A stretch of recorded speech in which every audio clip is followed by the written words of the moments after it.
Kalian tahu nggak? Indonesia ternyata menghasilkan sekitar 48 juta ton sisa makanan setiap tahunnya. Jumlahnya bahkan menjadikan Indonesia sebagai salah satu negara dengan persoalan food waste yang cukup besar. Di saat yang sama, pemerintah juga menjalankan program makan bergizi gratis atau MBG. Program yang menghabiskan anggaran sekitar 43,3 triliun pada tahun 2025 ini setiap harinya mendistribusikan jutaan porsi makanan kepada anak-anak di seluruh Indonesia. Masalahnya, semakin banyak makanan yang diproduksi, semakin besar juga potensi makanan yang tidak habis dimakan. Kalau hal-hal seperti ini terus terjadi, makanan yang seharusnya menjadi sumber gizi justru berakhir menjadi sampah. Lalu, seberapa besar sebenarnya food waste yang dihasilkan dari program MBG?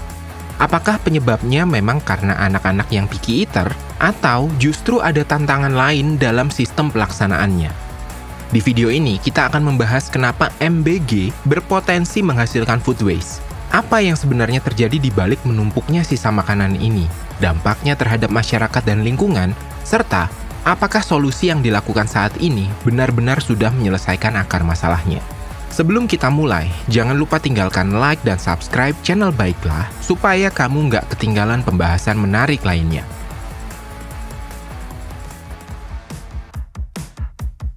Kalau ngomongin soal food waste dari MBG, sebenarnya ini bukan masalah yang baru dibahas setelah programnya berjalan. Sebelum MBG diluncurkan, sudah banyak yang mengingatkan kalau program sebesar ini pasti akan menghasilkan sisa makanan. Alasannya sederhana. Setiap hari, jutaan porsi makanan diproduksi dan didistribusikan ke sekolah-sekolah di seluruh Indonesia. Ketika jumlah makanannya sebesar itu, sedikit aja ada makanan yang tidak dimakan, jumlah limbah yang dihasilkan tetap akan sangat besar. Sejak awal sudah diperkirakan bahwa MBG berpotensi menghasilkan ratusan ribu hingga lebih dari 1 juta ton sisa makanan setiap tahunnya apabila tidak disertai strategi pengurangan food waste yang baik. Terus, kenapa sih makanannya bisa sampai tersisa? Banyak yang langsung bilang, ya namanya juga anak-anak, pasti pilih-pilih makanan. Padahal, belum tentu sesederhana itu. Bisa aja memang ada yang nggak suka menunya, ada yang porsinya kebanyakan, ada juga yang udah sarapan dari rumah. Jadi, pas makanan dibagi, mereka udah kenyang. Belum lagi, pas makanan datang, udah dingin, teksturnya berubah, atau udah nggak seger lagi. Ini yang bikin anak-anak nggak ngabisin makanannya.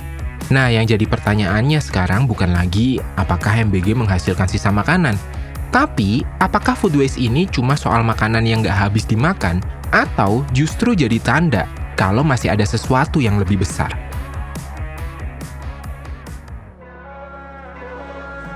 Kalau dipikir-pikir, masalah terbesar dari food waste di program MBG sebenarnya bukan cuma soal makanan yang berakhir di tempat sampah. Yang jauh lebih penting adalah apa yang ditunjukkan oleh tumpukan makanan sisa itu. Coba bayangin satu ompreng MBG yang nggak habis dimakan. Kelihatannya memang cuma nasi, lauk, sama sayur yang masuk tempat sampah. Tapi kalau ditarik lebih jauh, yang kebuang sebenarnya bukan cuma makanannya. Ada uang negara puluhan sampai ratusan triliun yang udah dipakai buat beli bahan bakunya. Ada tenaga orang yang masak dari pagi. Ada biaya distribusi buat nganter makanan itu sampai ke sekolah. Semua proses itu udah berjalan, tapi manfaat dari makanannya malah nggak bener-bener dirasain sama penerima. Makanya, banyak pengamat yang bilang kalau food waste nggak bisa diselesaikan cuma dengan mikirin sampahnya nanti mau diapain ya. Karena pertanyaan yang lebih penting justru, kenapa makanan itu bisa jadi sampah? Nah, Badan Gizi Nasional mewajibkan setiap SPPG buat mengelola sisa makanan yang dihasilkan. Di beberapa daerah, sisa makanan ini diolah lagi jadi pakan ternak, kompos, sampai budidaya maggot. Dan tentu aja, itu jauh lebih baik daripada semuanya langsung dibuang ke tempat pembuangan akhir. Tapi kalau dipikir-pikir lagi, solusi ini tuh sebenarnya baru nyelesain masalah di ujungnya aja. Karena tujuan MBG dari awal bukan buat menghasilkan pakan ternak atau bahan kompos. Tujuannya adalah memastikan makanan bergizi itu benar-benar dimakan sama anak-anak. Jadi, kalau kita cuma sibuk mikirin gimana cara ngolah limbahnya, ada satu hal yang jangan sampai kelewat. Yang seharusnya jadi fokus utama bukan seberapa bagus kita mengelola makanan yang udah jadi sampah, tapi gimana caranya supaya makanan itu nggak berubah jadi sampah sejak awal.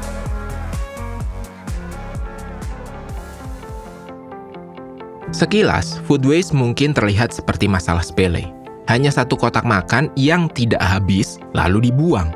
Tapi kalau hal itu terjadi pada jutaan porsi makanan setiap hari, dampaknya bisa jauh lebih besar dari yang kita bayangkan. Yang pertama kena dampaknya tentunya lingkungan. Makanan yang dibuang bakal membusuk. Nah, dari proses pembusukan itu keluar gas metana, salah satu gas rumah kaca yang bahkan lebih kuat nahan panas dibanding karbon dioksida. Jadi, makin banyak makanan yang numpuk di tempat pembuangan akhir, makin besar juga emisi yang dilepas ke udara. Kalau terus terjadi, kondisi ini bisa ikut mempercepat perubahan iklim. Nggak cuma sampai di situ. Kalau sisa makanan menumpuk dan nggak dikelola dengan baik, proses pembusukannya bisa menghasilkan bau yang nggak sedap dan mengundang lalat maupun tikus. Hewan-hewan ini bisa menjadi pembawa berbagai penyakit, mulai dari diare sampai leptospirosis. Sebenarnya, yang kebuang bukan cuma makanannya. Di balik satu porsi makanan itu ada banyak hal yang udah dipakai. Ada air buat nanam bahan makanannya, ada lahan pertanian, pupuk, listrik, bahan bakar buat distribusi, sampai tenaga petani, juru masak, dan orang-orang yang nganter makanan itu. Jadi, waktu makanannya berakhir di tempat sampah, semua usaha itu tuh ikut kebuang juga. Dari sisi ekonomi juga sama.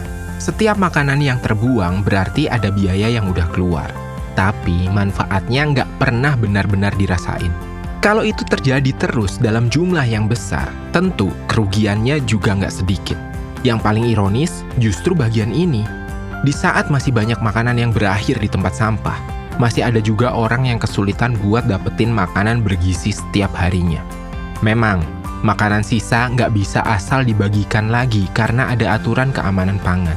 Tapi kondisi ini tetap nunjukin kalau makanan yang kita produksi belum semuanya benar-benar dimanfaatin.